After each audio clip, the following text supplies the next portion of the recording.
I don't come out to a lot of demonstrations, but when I do, I socially distance. I am 65 at risk for COVID, but people need to know that Trump is all out for fascism.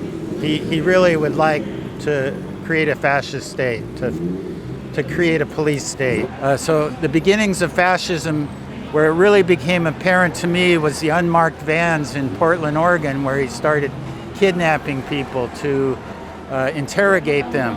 And they wouldn't identify who they were, what organization they were with, but he just thinks he can do whatever he wants. And if he wins, it will get much worse. He is trying to call himself the law and order candidate, and I believe his real plan is to cause chaos for the next 60 days, demand law and order and say he's the only one who can do it.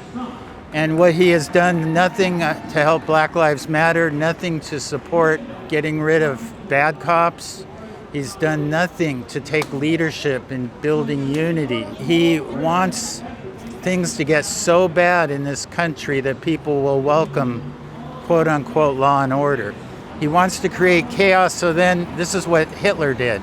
He wants to create enough chaos that people will welcome fascism. And that is a strategy for the next, till the election. Trump has a lot of supporters behind him. What do you think that they're not understanding that other people do? I think what they're not understanding is that he's just playing them for their own, fears, off their own fears. Like, if you have problems, it's because another race is screwing you. It's because immigrants are screwing you. It's because black people are screwing you.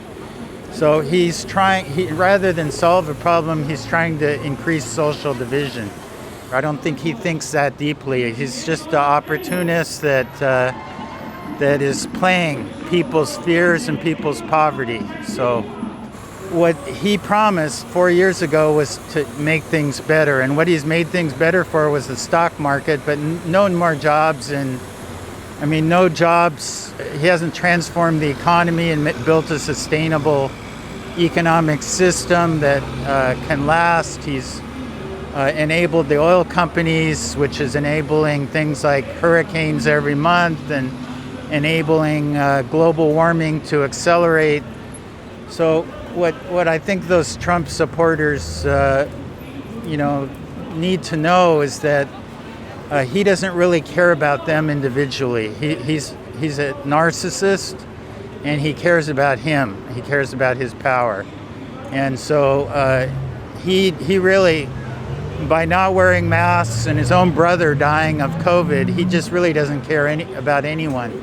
On the other hand, I'm not a Biden supporter. I'm a Green Party activist. I'm not voting for Biden, but in California, I easily have the freedom to not vote for Biden. My wife is so scared of Trump, she's going to vote for Biden anyway. But personally, I would, in California, I wouldn't waste my vote on Biden. If you're in a swing state, you might consider voting for him, but at the same time, spending 99% of your time building a movement for change, for Medicare for all, for a Green New Deal, put the pressure on the first day that Biden gets in office.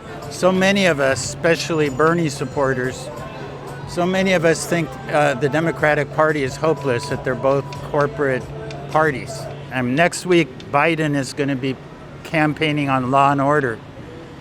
And it's a time where I can understand why he's doing that, because of Trump's plan to use law and order to get elected. But really, Biden hasn't done a good enough job of addressing Black Lives Matter, of addressing Medicare for all in the time of the pandemic, and addressing a guaranteed annual income, which was really important thing brought up in this campaign cycle. If there was ever a time for Medicare for all and a guaranteed annual income, it's right now. And the rich are so damn rich. Bezos has gotten so rich in the last 4 months. $80 billion more, while people can't even stay in their homes. But I think this third party idea for 2024 is really good. I think it's very hopeful that we can just tell the Democrats that we've had it with their rightist tendencies, that they don't take care of business. A whole generation of young people saddled with debt, college debt, or no jobs that are building a new world that's sustainable. It's so sad. It's so sad. Here we are in this big mess, and there's no leadership in the Democratic Party. At the top, anyway. There is other people, like I'm a big fan of AOC. It's hard when when you try and work within the Democratic Party and then they screw you over in the end, like the trick they pulled in getting Bernie out in Texas. So it's hard, people try and work within. Bernie tried to work within and he got screwed, and he's really the one who could get people off their butts and vote. I have a feeling we're going to have a very low turnout election, and that's because there's no motivation. It's like because Biden isn't out there motivating people, and it's really sad. Bernie is motivating people every day. He's motivating people about what we need to do, even though he's not a presidential candidate. But as far as national politics, a lot of people have had it with the two-party system.